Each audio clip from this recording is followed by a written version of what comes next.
Jadi sekali lagi ini menjadi satu kado akhir tahun bagi Presiden Prabowo yang sangat luar biasa, dan semoga dari apa yang disampaikan oleh OCCRP ini kita mendapatkan hikmah atau keuntungannya. Saya yakin Presiden Prabowo sedang sangat senang sekali hari ini.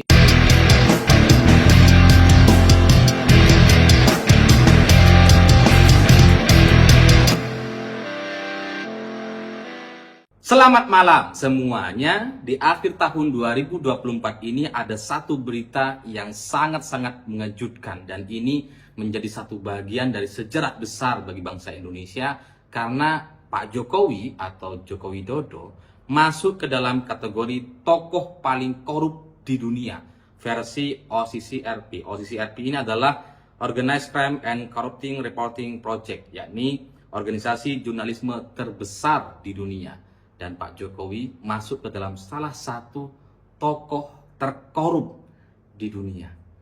Ini menjadi satu sejarah yang sangat buruk sekali, menjadi kado yang sangat pahit sekali bagi Indonesia, karena setelah Presiden Soeharto, rasanya baru Pak Jokowi lah yang kemudian disebut-sebut sebagai presiden atau tokoh terkorup dari Indonesia. Awalnya saya pikir ini beritanya salah gitu ya. Saya pikir ini nggak mungkin lah ini salah sebut gitu. Saya pikir Pak Jokowi itu adalah orang tokoh yang paling populer atau berpengaruh gitu ya. Ini kok terkorup ini dari mana? Saya pikir ini salah judul awalnya gitu. Tapi setelah saya baca ternyata kemudian semua media mainstream juga memberitakan. Awalnya kan cuma CNN gitu ya, Tempo yang memang agak-agak anti dengan Pak Jokowi. Tapi kemudian setelah itu ternyata Tribun juga memberitakan, Kompas juga memberitakan. Oh, ini benar berarti.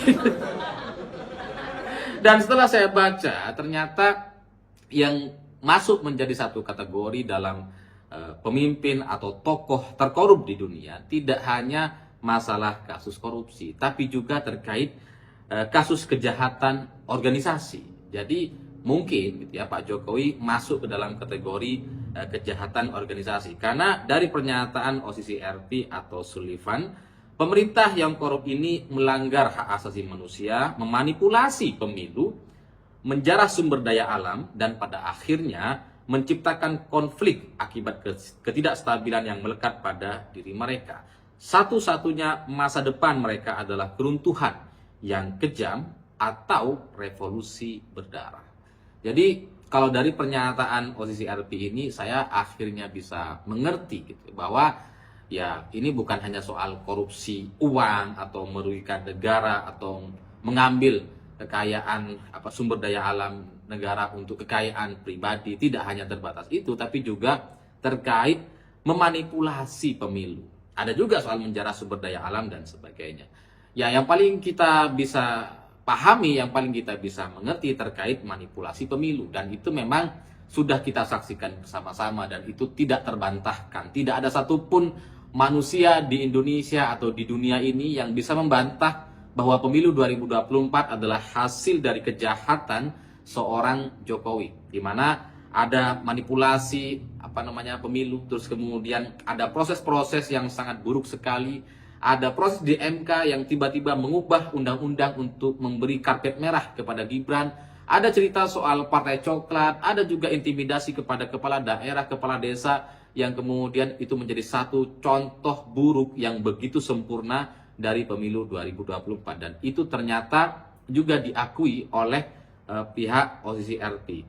Dan OCCRP ini sebagai organisasi jurnalisme terbesar di dunia, ya memang sulit ya untuk menyuap mereka atau meminta mereka untuk nahan-nahan diri atau tidak memasukkan nama Pak Jokowi gitu. Jadi ya wajar kalau kemudian mereka merilis tokoh-tokoh terkorup di dunia, di mana salah satunya adalah Pak Jokowi. Begitu berani sekali, dan ini menjadi satu sejarah buruk untuk kita yang ya sudah tidak bisa dihapus lagi. Karena di beberapa tahun sebelumnya OCCRP ini terus konsisten mengeluarkan nama-nama tokoh-tokoh yang paling buruk atau terkorup di dunia, dan itu diberikan kepada orang-orang yang memang bermasalah. Seperti misalkan tahun 2022 diberikan kepada Jaksa Agung Guatemala Mario Maria Consuelo Porras. Lalu kemudian diberikan juga penghargaan kepada tentara bayaran Rusia, yakni Yevgeny Prigozhin. Lalu ada Presiden Belarusia, Alexander Lukashenko 2021. Ada Presiden Brazil, Jair Bolsonaro. Dan kemudian Perdana Menteri Malta, Bank Danske. Bank Danske ini adalah kasus pencucian uang tahun 2018, dan tentu saja Presiden Duterte pada tahun 2017. Jadi memang tokoh-tokoh yang diberikan penghargaan atau penghargaan ya, ditetapkan sebagai tokoh yang paling buruk di setiap tahunnya, itu memang adalah nama-nama yang dalam sejarah atau faktanya memang sangat-sangat bermasalah. Dan Pak Jokowi ternyata masuk ke dalam salah satu kategori tokoh bermasalah tersebut. Ini menjadi satu sejarah buruk bagi Indonesia, bagi kita semua, yang tidak bisa, tidak mungkin untuk kemudian dibersihkan atau diobati oleh lembaga-lembaga survei yang ada di Indonesia. Bahwa kemudian sebelumnya Pak Jokowi masuk ke dalam satu presiden yang paling paling dipercaya, katanya approval ratingnya terbaik, tertinggi di dunia, mencapai 80%, ada yang bilang 90%, ada yang bilang 500%. Ya, tapi pada akhirnya tidak akan bisa mengubah penilaian dari OCCRP. OCCRP sudah menjadi satu fakta, satu pernyataan yang akan menjadi satu sejarah bagi kita semua. Yang ya semoga apa yang terjadi kepada kita, kepada negara kita, bukan kepada negara kita, kepada Pak Jokowi atas tindakan-tindakannya di masa lalu yang dianggap begitu korup, yang memanipulasi pemilu, itu semoga kemudian tidak berdampak negatif kepada rezim atau pemerintahan Prabowo Subianto, karena ya bagaimanapun kita menjadi bagian dari masyarakat Indonesia yang kalau kita terkena dampaknya, ya kita semua yang rugi gitu. Dan semoga nanti pada akhirnya investor-investor atau pihak-pihak luar tidak menilai buruk Indonesia akibat Jokowi masuk ke dalam salah satu tokoh yang dianggap terkorup di dunia. Dan mungkin ini menjadi satu kado menjadi satu keuntungan, kado akhir tahun bagi Presiden Prabowo, karena bagaimanapun Pak Prabowo dikalahkan 2 kali dalam 2 kali Pilpres oleh Pak Jokowi, tapi kemudian pada akhirnya bisa memenangkan Pilpres dan mengantarkan Jokowi ke dalam satu masalah buruk, ke dalam satu sejarah buruk, menjadi pemimpin atau tokoh terkorup di dunia. Itu menjadi satu kemenangan yang sangat luar biasa.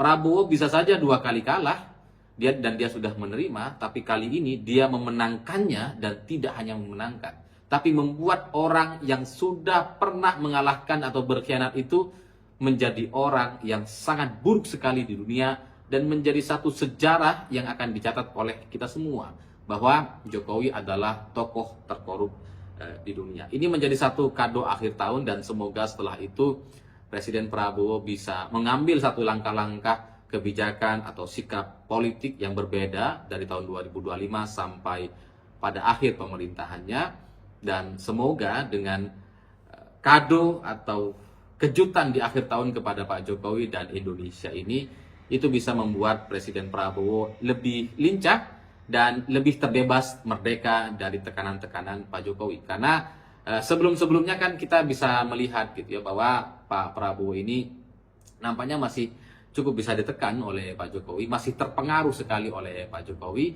dan semoga ke depan dengan adanya nominasi atau penghargaan dari OCCRP kepada Pak Jokowi sebagai tokoh terkorup di dunia, itu membuat Presiden Prabowo bisa berani untuk melepaskan diri.